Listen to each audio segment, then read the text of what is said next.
Did Ohio State just upgrade at the offensive coordinator position? Bill O'Brien, we talked about last week. We felt like it was the writing on the wall that he would be heading to Boston College to be the head football coach there. And he did. He left. And lo and behold, Ryan Day and Ohio State go gobble up Chip Kelly in a move that I don't think anybody saw coming. I think a lot of teams, if they knew this was an option, they might have knocked on Chip Kelly's door. But this was a big time move by Ryan Day and the administration at Ohio State to go and get what I think is one of the best play callers. Once he's established on a team, I think he's one of the best play callers there is. I honestly thought that Chip Kelly should have stayed in the offensive coordinator role. I thought that's where he flourished. I really did. And I don't know that he's a head coach guy, especially in college football the way it is today. That's debatable, obviously. But what is your initial thoughts on Chip Kelly taking the offensive coordinator hire position at Ohio State? And was this an upgrade? And if not, if it's not the best coordinator hire of the year, I really don't know what is. What's your thoughts on it?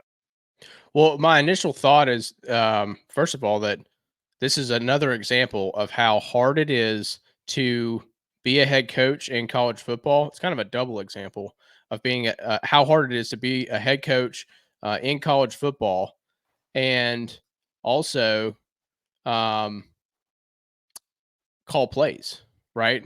To be the CEO and to be the offensive play caller, in particular on offense. It doesn't seem like there are that many defensive head coaches who have trouble giving up the reins. But you look at the struggles that Lincoln Riley's had throughout his career, right? Great offensive mind, don't get me wrong, great offensive play caller, but the team has holes, right? You look at Ryan Day, in this example, same thing. He's been calling plays, great offense, but the team as a whole has holes. Um, you look at UCLA, right, with Chip Kelly, great offense, couldn't recruit, did a lot with very little, but it seemed like there was a lot of issues in recruiting. And then lastly, another example is what we just saw in the NFL, and what you saw with Shanahan, and how, he's the offensive play caller, great offense, but there was a hole and they didn't know the overtime rules, right? It's one of the biggest oopsies, in sports history, really, in my opinion. Um, so to me, this is an example of a coach realizing I'm probably not going to be able to do both things here, and I really want to call plays. Let me go do that at the highest level in college football, and potentially in the NFL in the future. Maybe he makes a jump back. But what's also surprising for me is that we're at a day and age where the head coach of a football team in a university will take a demotion, right? Would move downward essentially to a team that's in its own conference now. UCLA and Ohio State are now in the same conference, and go be an offensive coordinator. It just goes to show you how tough it is to be a coach in college football these days, and how demanding that is. And some coaches really just aren't cut out for it. I think Chip Kelly probably did a really good job at UCLA considering the resources that program has. But I think he's going to do an excellent job at Ohio State with top end talent, unlike he's ever seen before. And I think it's a scary situation. I believe it's a definite upgrade from Ryan Day, calling plays and trying to be the CEO of the program. And I think that, look, this is, I think if the line was set at about 4.5 points, which is what I've seen, for in between Ohio State and Georgia, those are the top two teams in the country. It's about a 4.5 point spread right now in Georgia's favor. That was probably not considering Chip Kelly being added. And I think it's like a 1.5 point spread now. I think this is a 1A, 1B type situation now between Georgia and Ohio State. I think that this offseason, Ohio State has just kicked everybody's tail, and they are ready to make a statement this year. Yeah. Well, I mean, it's obviously been an all-in effort this offseason, title or bust. And I think this is a perfect matchup to me. This is a perfect, I guess you could call it a mashup, really. Um, you got Chip Kelly, who was on the verge of being fired at UCLA. I mean, there's no secrets about it. There was a lot of people thought that he was going to be fired a couple of months ago. And it's not necessarily just to do with stuff on the field. I mean, there was moments of success that he had at UCLA. And I think overall UCLA was better when he left than when he got there. But there was a lot of issues with the boosters. Chip Kelly's not a very fiery, personality laden fella. And I think he kind of rubbed some boosters and some NIL donors the wrong way at UCLA, from what I understand. Um, and I think this is an opportunity for him to go to a place where I don't think any of that pressure is going to be on him. There is going to be times where, yeah, he's going to have to go sit down in a living room with some parents, but I mean, let's be real, Mason. The NIL game has changed recruiting in a way that, you know, that in-home visit is still important. I won't belittle the fact that that is important, but it's not as important as what it used to be. It's more about, okay, they're offering me, 1.2. What are you offering me? And Right. that's something that Chip Kelly is going to be able to go to Ohio State and not even worry about. And CEO Ryan Day is going to be able to worry about, and his underlings and people that are directly connected with those NIL coffers. So, and then on the other hand of that, you've got Ryan Day, who I think Ryan Day is a really good football coach. Specifically offensive minded.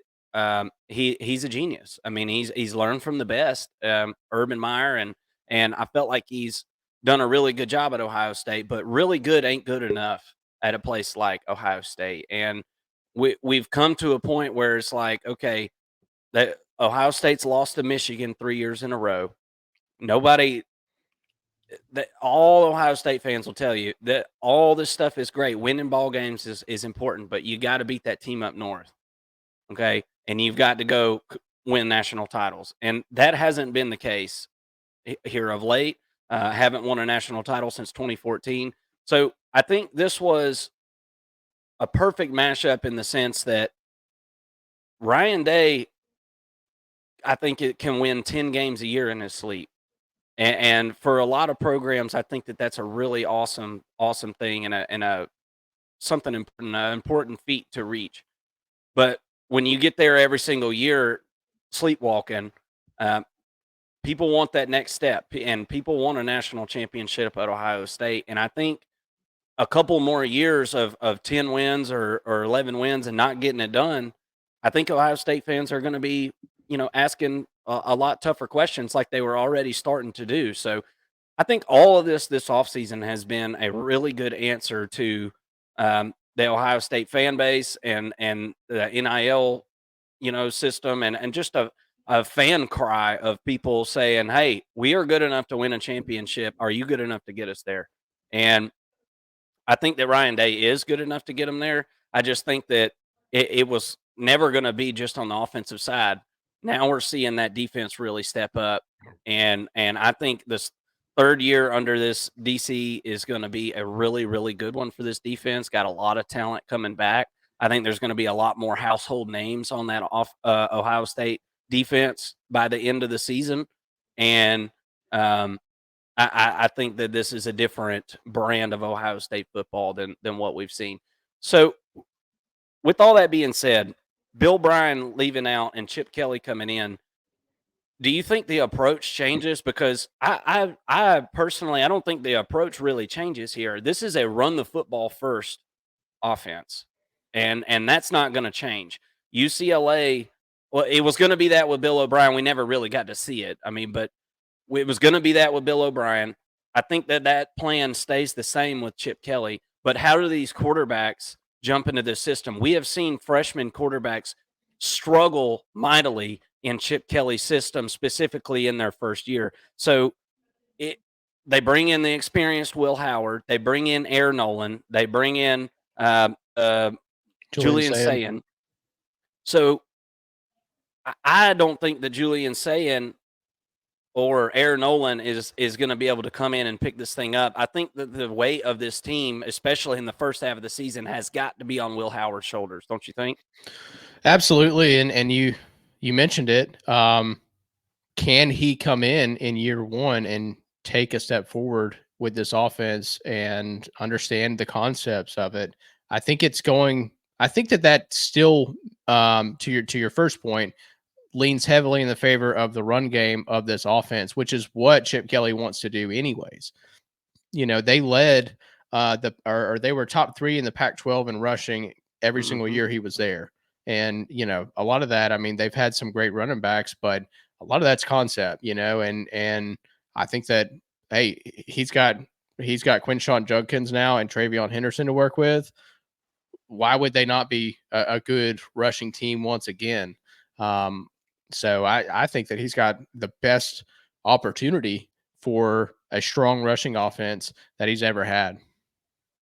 Yeah, I definitely think so. I think that offensive line needs to continue to grow. That was a bit of a question last year, and I think we kind of saw specifically at the end of the Michigan game last year, we saw Michigan kind of being able to push that offensive line off the ball a little bit, and so I think that that continues to be an area that I'm going to look at in the spring very, very closely. I want to see the interior of that offensive line and see how that's going to be looking. Tough to tell, obviously, here on February 14th what that's going to be looking like. But that I don't think anything changes. I think it's run the football first. You've got two of the best running backs in college football, and Travion Henderson and Judkins come over from Ole Miss. You got to get behind those guys and let them tote the rock, and it's got to be a run first offense, run to open up the pass.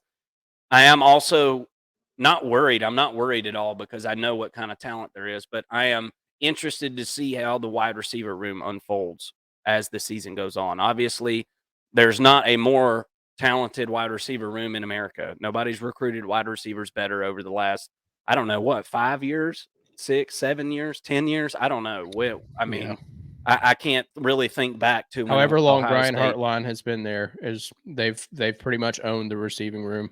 Yeah, they have. They have. And like I said, Jeremiah Smith is coming in. Okay. And this is a guy that from all accounts and everything I've heard, this should be a guy that should contribute this year. Yeah. Now, who's gonna blossom around him? I know there's guys that I heard last year were ready to play, and then I saw them play, and I don't think they were really ready. So we got to see how that position group unfolds as the year goes on. I did pull up the schedule here, and I got it on your screen. I just wanted to kind of go over this and talk about, some of these dates. I'm not in love with the fact that Ohio State gets their first bye week in week 3. Now, what do you think about that? Because I think that there's a way that can actually help because you're installing a new offense, obviously. So in that case, you've got Akron and Western Michigan, and then a bye, and then Marshall. So you've got 4 weeks there where you're at home the whole time. You're obviously going to be breaking in a quarterback that's at least new to this system and this program. As all 3 of those guys are new, either freshmen or just transferred over. So, but as far as going on a title run, a bye in week 3, I'm not completely in love with, and then you don't get another bye until after the Oregon game. Excuse me. What are your thoughts on that? Yeah, I think it kind of helps. You get basically 3 buys in a row. 4 Yeah. buys in a row if you include Marshall, which isn't exactly a pushover, but Akron, Western Michigan, it's like, two extra spring games for Ohio State for the most part. And then you Yeah. get a bye to kind of just say, all right, here's what we got on tape. Let's study it. Let's get better. And then let's go see what we can do against Marshall and Michigan State and Iowa. The Iowa test will be a really good test, for the offense, I think.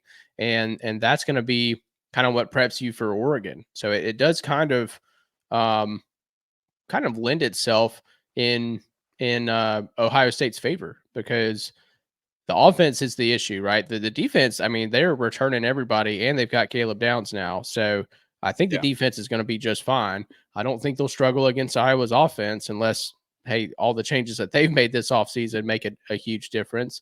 So then, the real test is right there in the middle of the season. And I think it's their biggest test of the season against Oregon. And then you follow that up with a bye, and you've got Iowa and Oregon right there in the middle of your schedule. And then you get a week off, to head into the thick of your schedule with Nebraska and Penn State and then Michigan at the end. Those are all tough games. I think Nebraska is going to be better this year. Ohio State shouldn't have any issues with Nebraska, but they're no pushover like they were last season, I think, either. So, but I think that this schedule is pretty favorable for Ohio State. I think that this has, an 11.5 win, total on it, in my opinion. And it's a tough schedule, but I think that there's a really good chance that they win them all. Yeah. Yeah. I mean,